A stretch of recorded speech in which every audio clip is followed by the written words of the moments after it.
Не могут платить по кредитам, содержать семью и до сих пор ждут свои деньги. Сегодня в арбитражном суде Татарстана рассматривали дело о долгах. Своим сотрудникам задолжал Татгазинвест. Напомним, еще в прошлом году суд обязал предприятие выплатить по зарплате почти на 32 миллиона рублей. Имущество компании банкрота распродается, вырученные деньги должны все компенсировать. Только вот почему они до сих пор не дошли до рабочих, расскажет Сергей Хайдаров.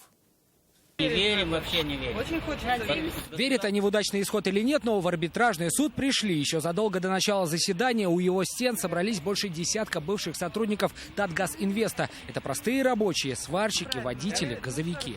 На нервах. Денег нет, как говорится, задолженности, кредиты у всех. Здесь у всех ситуация похожая. Денег не видели уже порядка 2 лет. Суммы разные. Кому должны 200 тысяч, а кому и 500 000 рублей. У нас есть дети, воспитываем. И, соответственно, разводы, судимости, у многих алименты.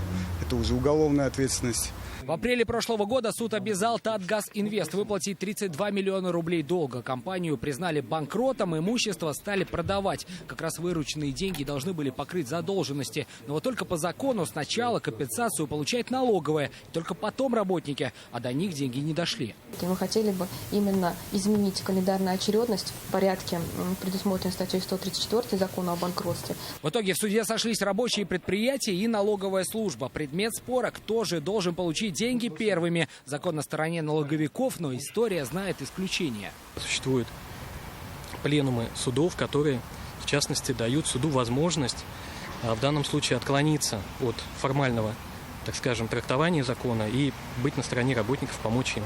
Налоговая служба свою позицию сегодня нам озвучивать не стала. Пояснения буду давать, пожалуйста, а так отдельно комментариев не будет. Ну, а позицию налоговой службы хотя бы можете высказать? Все приобщено, я ее оглашу в судебном заседании. В итоге сегодняшнее заседание длилось всего 20 минут. Его перенесли на 2 недели, потому что суду были предоставлены новые документы, которые еще только предстоит изучать. На чьей же стороне окажется Фемида, вполне возможно, мы узнаем совсем скоро. Произойдет это 13 июня. Сергей Хайдаров, Ильшат Мухаметов, ТНВ, Казань.